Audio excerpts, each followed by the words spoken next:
À la fin de cette première journée de course, nous retrouvons nos participants au camping de Sagneux-Légier, situé dans le parc régional du Doubs.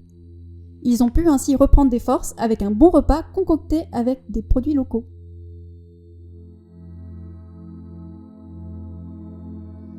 Une spécialiste de l'antienne jurassienne du Centre de coordination Ouest pour l'étude et la protection des chauves-souris est venue nous parler de l'importance de préserver chaque espèce pour préserver l'équilibre des écosystèmes dont les humains font partie et dépendent pour leur survie.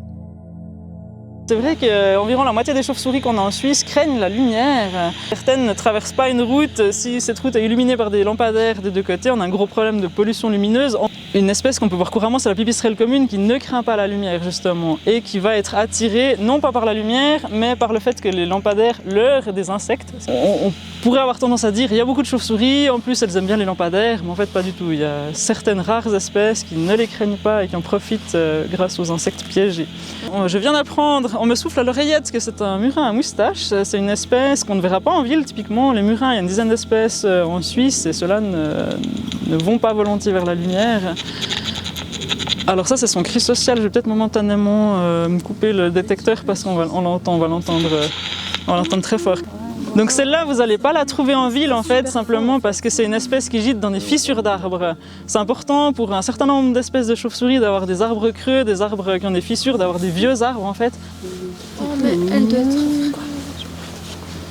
Les poids classiques des espèces en Suisse, c'est la pipistrelle commune qui est environ 4 grammes. 4 grammes c'est le poids d'une pièce de 20 centimes. C'est ultra léger. Et la première fois qu'on m'a dit ça, j'y ai pas cru, donc j'ai pesé une pièce de 20 centimes et ça fait effectivement 4 grammes. Adulte. Nos plus grosses espèces font environ 30 grammes, donc on a des petites espèces en Suisse. Donc outre les filets qui sont utilisés pour capturer des oiseaux, baguer des oiseaux, on utilise les mêmes donc pour les chauves-souris, mais il y a aussi ce piège qui s'appelle une harpe trappe. Je peux vous jouer un petit air là. Ces fils tendus, en fait, ces fils verticaux, les chauves-souris les détectent, mais on ne sait pas exactement pour quelle raison. Plutôt, personnellement, je ne sais pas exactement pour quelle raison. Elles ont l'impression qu'elles peuvent passer à travers. Là, il y a 3 rangées de fils, donc une chauve-souris qui vient taper contre va finir dans ses poches là en bas. C'est très efficace, par contre, c'est une grande installation pour peu de surface. Et si elles tombent là-dedans, elles ne seront pas emmêlées comme dans un filet, donc ça peut être aussi moins stressant pour elles et pour nous.